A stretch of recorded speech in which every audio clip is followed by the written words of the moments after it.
Salut à tous, nouvelle vidéo aujourd'hui, questions-réponses. Donc c'est votre espace. Pour rappel, je poste une nouvelle vidéo questions-réponses tous les jeudis à 18 heures. Vous pouvez me poser vos questions en commentaire ou directement. Vous avez un formulaire totalement anonyme dans la description, ainsi que tous les liens dont je vais discuter ici.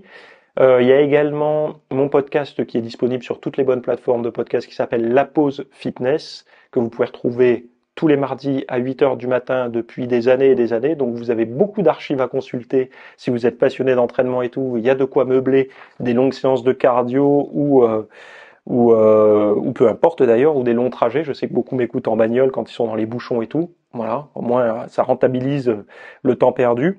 Et il y a surtout des cours que je propose tous les dimanches à 10 heures.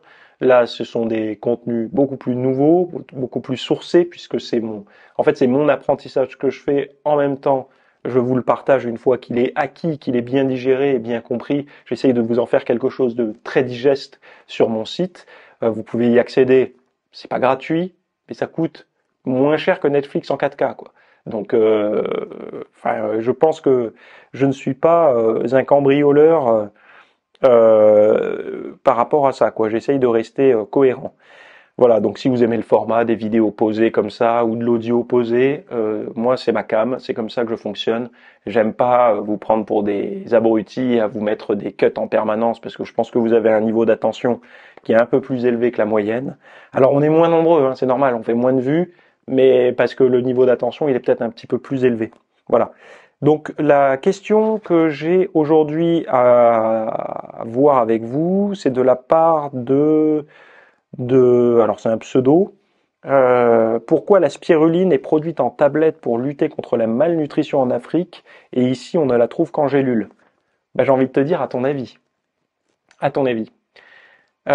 Déjà, je pense qu'il faut se dire que c'est une bonne chose. C'est-à-dire que pendant des années, ceux qui sont de ma génération, donc qui ont grandi, qui ont été ados enfin, enfants puis ados dans les années 90, se rappellent des campagnes de riz, où on donnait du riz pour les pays du tiers-monde. Enfin, je sais pas si on dit les pays du tiers-monde, mais en tout cas, c'était du riz qui partait pour la malnutrition, pour les gens qui souffraient de la faim. Et c'était du riz, du riz, du riz, du riz, du riz et du riz. Ils ont montré, je sais plus c'était dans quelle enquête, que ça pouvait créer plus de Alors, ça sauvait de la famine, d'accord, mais ça pouvait créer aussi des problématiques, des carences, notamment en protéines, que de manger que du riz tout le temps. Donc déjà, c'est une bonne chose que d'envoyer de la spiruline. Pourquoi de la spiruline? Parce que j'imagine qu'ils essaient d'envoyer ce qui est le plus dense possible et aussi ce qui peut être transportable, parce que je pense pas que tu puisses envoyer comme ça des steaks hachés au niveau des risques sanitaires, j'ai envie de te dire. Donc la spiruline, ça pourrait être une bonne idée. Après, toi, tu parles des méthodes de conditionnement. Eux, pourquoi ils ont des blocos comme ça, ou je sais pas la taille que ça, et nous, on a des trucs qu'on paye à prix d'or en cacheton? Bah, c'est tout simplement parce qu'il y a un marché pour, j'ai envie de te dire. Et que tu retrouveras exactement la même chose dans la nutrition. Par exemple, moi, j'avais regardé, c'était quoi? Il y avait les oméga 3, et c'était quoi l'autre truc? Enfin, il y avait deux, trois compléments alimentaires qui étaient similaires à ceux pour chevaux. Alors chevaux, musculation, là il y en a déjà, ils sont partis dans les stéroïdes. Alors je parle bien de compléments alimentaires. Je sais plus si c'était de la carnitine ou. Enfin bon bref, les spécialistes des chevaux me diront ce que prennent les chevaux en complément alimentaire. Et j'avais vu les prix et je m'étais dit mais ils se sont trompés. Ils se sont trompés en fait. C'est pas possible que eux pour 1 kilo du complément alimentaire, ils payent moins cher que nous pour un pot de 60 gélules. Donc en gros de 60 grammes quoi, puisque une gélule d'un gramme, 60 gélules, 60 grammes. Euh, et je me suis dit soit on se fait baiser, soit il y a vraiment une grosse différence. Et j'ai cherché partout, partout, partout, partout, partout sur le site en question. Je vais pas leur faire de mauvaises pubs ni de bonnes pubs. Je n'ai pas trouvé la mention comme quoi c'était différent de ce qu'on recommandait pour l'humain. Il y avait à aucun moment il y avait marqué ne doit pas être consommé par l'humain ou par l'homme. J'étais à deux doigts d'envoyer un message pour dire mais attendez, c'est les mêmes compléments alimentaires que pour les. Enfin, alors évidemment, les spécialistes vont me dire oui, mais dans les usines, les trucs d'hygiène et tous ces trucs-là, ça ne sont pas les mêmes, donc c'est ce qui justifie Non, c'est ce qui justifie, ok, un peu le prix. Mais là, de passer de grammes, de 60 grammes à 1 kilo et que le prix soit moins cher au kilo qu'au gramme, enfin qu'au 60 grammes, ça me paraissait fou, quoi.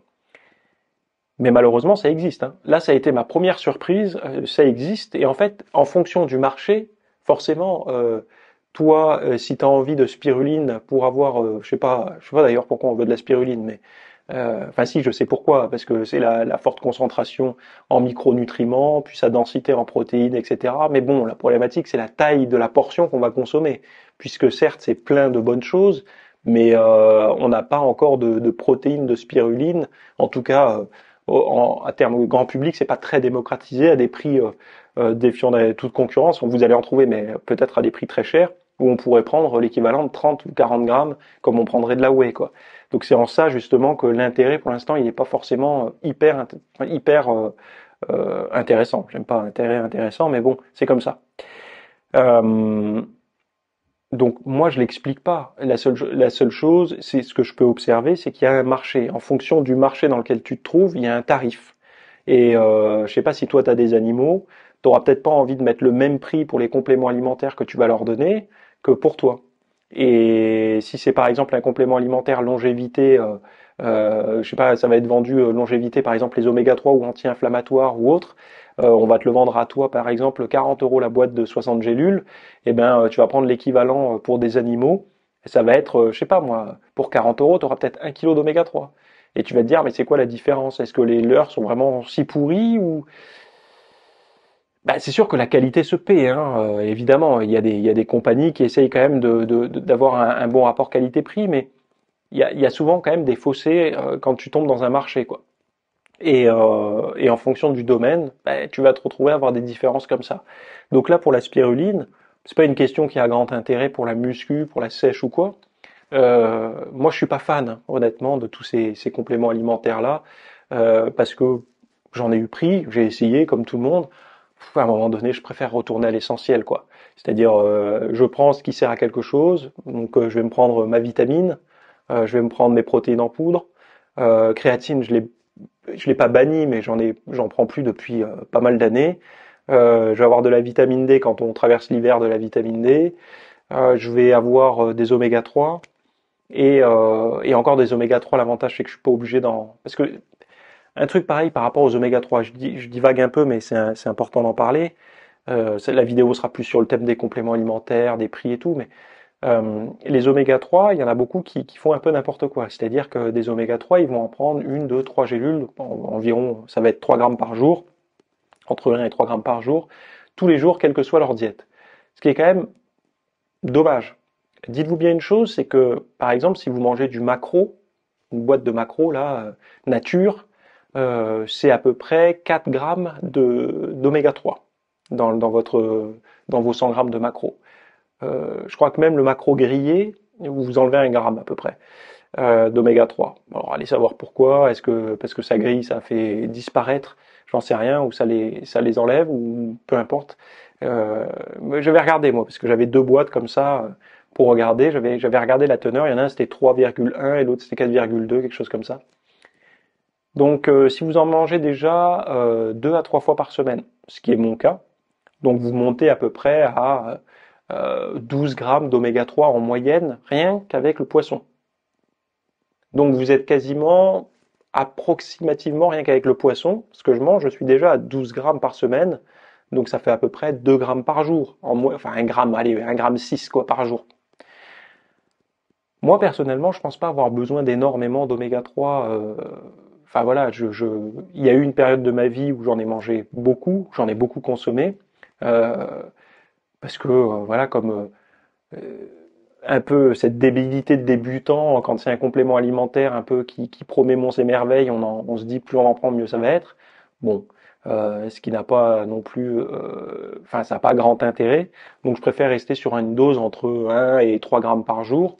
Et donc ben, facilement, les jours où j'ai du poisson, je ne consomme pas d'oméga 3. Et enfin voilà quoi. Donc il y a cet équilibre à avoir, ce qui permet déjà de faire durer beaucoup plus longtemps les peaux. Alors il y en a qui vont me dire oui mais le poisson, machin, les métaux lourds et tout. Bon moi j'ai pas envie de me retrouver à manger que des gélules non plus quoi. Le maquereau c'est bien, on peut l'acheter aussi, comment dire, en surgelé, machin. Ça pue quand on le fait cuisiner, quand on le fait cuire. Il y a, il- voilà. Moi, je reste quand même dans une forme de cohérence, on va dire, entre mode de vie, facilité, budget également, parce que la nourriture, ça a un coût, et d'essayer un petit peu de jauger avec ça. Même si j'ai pas de problème, on va dire, pour remplir mon frigo ni rien, mais il y a quand même des moments où de payer son poisson à 20 ou 25 euros le kilo, il y a un moment où c'est pas raisonnable, quoi. Enfin voilà. Donc pourquoi elle est produite en tablette pour lutter contre la malnutrition en Afrique? Enfin, on devrait s'en réjouir en fait, qu'il y ait des aliments. En fait, c'est ça le problème des super aliments, c'est que les super aliments, c'est un peu les trucs, c'est des trucs de super bobos quoi. C'est-à-dire que c'est des super aliments qui pourraient être utilisés pour la famine et tout ça, mais non, c'est les super bobos qui vont les consommer dans des doses machin et les vendre à prix d'or à d'autres bobos. Bon.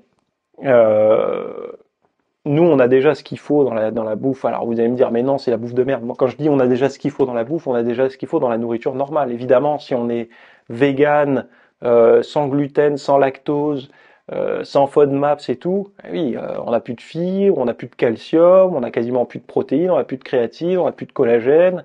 Bon, bah après, on va aller acheter des super aliments partout. Mais on peut aussi essayer de trouver quelque chose de raisonnable. Alors, ceux qui sont véganes, je respecte. Il n'y a pas de problème, surtout si c'est pour des raisons de protection animale. Vous avez beaucoup plus de courage et de conviction que moi de ce côté-là. Donc respect à vous, parce que je suis très sensible aux animaux, mais je ne suis pas végane, donc j'ai un paradoxe.